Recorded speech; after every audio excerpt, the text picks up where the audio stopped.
Assalamualaikum warahmatullahi wabarakatuh. Hari ini kita lanjut ke materi berikutnya, yaitu mengenai aplikasi web, ya. Nah, jadi Ibu menggunakan Abdul Qadir, ya, bukunya Abdul Qadir.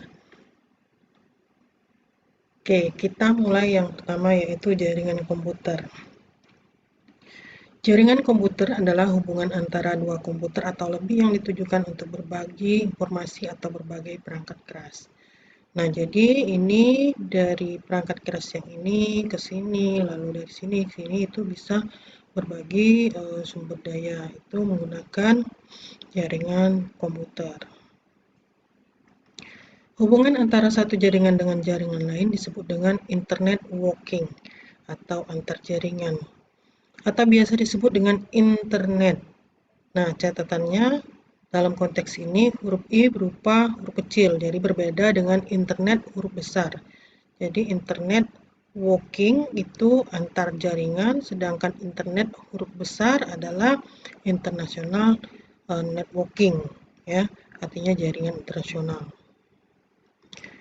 Internet merupakan contoh jaringan terbesar yang menghubungkan jutaan komputer yang tersebar di seluruh penjuru dunia dan tak terikat pada satu organisasi pun. Siapa saja dapat bergabung pada internet. Dengan menggunakan jaringan ini, sebuah organisasi dapat melakukan pertukaran informasi secara internal ataupun melakukan pertukaran informasi secara eksternal dengan organisasi-organisasi yang lain. Nah, jaringan komputer publik yang berpotensi sebagai penghubung perusahaan dengan pelanggan atau calon pelanggan atau market dan lain-lain. Lalu jaringan internet juga merupakan jaringan tersusun atas berbagai jenis komputer dan sistem operasi. Jadi komputer itu bisa menggunakan komputer apapun, seperti di sini Mac OS, PC dengan Windows, ya. Ini sistem operasinya OS, Mac OS, dan ini Windows. Lalu ini sistem operasinya Unix, dan ini sistem operasinya Linux. Bisa berbagai jenis komputer juga. Lalu sumber daya internet itu ada yang namanya email. Email ini digunakan untuk melakukan pertukaran surat elektronis. Tentunya kalian sudah biasa menggunakan ini. Usenet, newsgroup, yaitu forum diskusi. Reserve, kelompok diskusi dengan menggunakan surat elektronis. Lalu IRC atau Internet Relay Chat adalah fasilitas yang memungkinkan pemakai melakukan percakapan dalam bentuk bahasa tertulis secara interaktif. Lalu Telnet, fasilitas memungkinkan pemakai melakukan koneksi login ke suatu sistem komputer. FTP atau File Transfer Protocol adalah sarana untuk melakukan transfer berkas dari komputer lokal ke suatu komputer lain atau sebaliknya. Gopher adalah perangkat yang memungkinkan pemakai untuk menemukan informasi yang terdapat pada server Gopher melalui menu yang bersifat hierarki. Archie, perangkat yang dapat digunakan untuk melakukan pencarian berkas pada situs FTP. Veronica atau Very Easy Rodent Oriented Netwide Index to Computer Archive merupakan kemampuan tambahan yang dipakai untuk melakukan pencarian pada situs-situs Gopher. WAIS atau Wide Area Information Shape, perangkat yang digunakan untuk melakukan pencarian data pada internet yang dilakukan dengan menyebutkan nama base data dan kata kunci yang dicari. World Wide Web atau WWW, sistem yang memungkinkan pengaksesan informasi dalam internet melalui pendekatan hypertext. Nah, World Wide Web atau WWW, sistem pengaksesan informasi dalam internet yang paling terkenal dan biasa dikenal dengan istilah web. Web menggunakan protokol yang disebut HTTP atau Hypertext Transfer Protocol. Lalu dokumen web ditulis dengan format HTML atau Hypertext Markup Language. Dokumen ini diletakkan dalam web server dan diakses oleh klien atau pengakses informasi melalui perangkat lunak yang disebut web browser atau sering disebut browser saja. Nah, itu yang sering kamu buka-buka di internet itu ya mempunyai alamat web atau www-nya apa seperti itu, lalu browser ini seperti Chrome, lalu seperti eh, Internet Explorer atau apalagi ya, ibu lupa. Lalu intranet, jaringan komputer dalam sebuah perusahaan yang menggunakan teknologi internet. Jadi eh, intranet ini dalam sebuah perusahaan, tapi menggunakan teknologi internet sehingga terbentuk lingkungan yang seperti internet tetapi bersifat private bagi perusahaan bersangkutan. Artinya orang luar itu tidak bisa atau untuk mengakses intranet yang ada di dalam perusahaan. Kadangkala internet juga dihubungkan ke jaringan internet dengan dilengkapi firewall. Jadi internet ini eh, juga dihubungkan dengan internet tapi ada firewall. Firewallnya itu adalah dinding atau tembok pembatas yang jika dari luar masuk itu bisa mantul atau tidak bisa masuk ke dalam jaring intranet. Jaringan internal perusahaan yang menghubungkan antara kantor pusat dengan kantor cabang yang terpisah secara geografik atau lokal maupun internasional. Nah, ini contoh gambar dari intranet. Intranet itu misalkan seperti ini di dalam ini, lalu internet ini bagian di luar. Nah, di tengah-tengah ini namanya firewall. Firewall itu seperti dinding, tapi bukan bentuknya dinding ya. Ini adalah semacam apa nama itu? Bukan antivirus ya, tapi memang benar-benar untuk menangkal kalau ada akses dari luar yang akan mengakses ke masuk ke dalam intranet ke sini itu akan dikembalikan atau mantul eh, tidak bisa masuk ke dalam intranet. Jadi firewall ada program menjalankan pada komputer yang berkedudukan sebagai server dengan tujuan untuk mencegah akses intranet dari internet. Nah, dari sini. Tapi dari intranet ini bisa mengakses ke internet keluar. Nah, seperti itu. Itu firewall. Lalu extranet, jaringan yang menggunakan teknologi internet untuk membentuk hubungan antar perusahaan, pemasok, mitra kerja, pelanggan, dan lain-lain. Dalam rangka untuk mendukung operasi atau mengakses informasi bisnis, itu extranet. Jadi extranet ini jaringan yang menggunakan teknologi internet, lalu terhubung antara perusahaan, pelanggan, mitra kerja, pemasok. Nah, itu extranet namanya. Nah, mungkin kalian sering mendengar istilah e-business. E-business adalah penggunaan teknologi internet untuk menghubungkan dan memperkuat proses bisnis perdagangan elektronis atau e-commerce atau electronic commerce dan komunikasi serta kolaborasi antara sebuah perusahaan dengan para pelanggan, pemasok, dan mitra kerja bisnis elektronis lainnya berdasarkan referensi O'Brien. Nah, ini contoh cakupan atau bentuk cakupan e-business. Nah, kalau dilihat di sini, e-commerce ini adalah bagian dari e-business. Artinya, kalau ngomongi cakupan e-business ini lebih luas dibandingkan dengan e-commerce. Jadi, ini ada namanya aplikasi bisnis elektronis. Ya.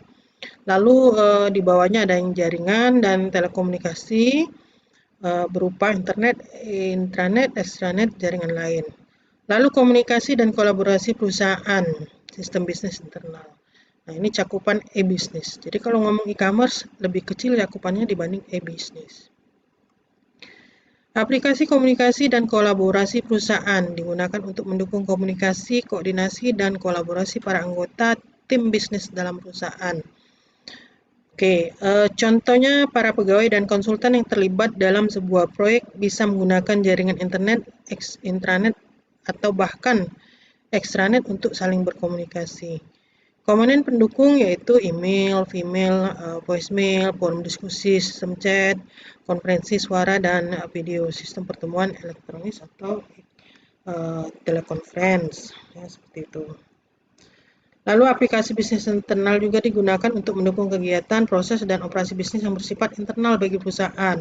Contohnya pemrosesan transaksi internal, lalu Enterprise Information Portal, portal untuk perusahaan, portal atau portal itu seperti yang ada di website itu portal ya, sistem pendukung manajemen.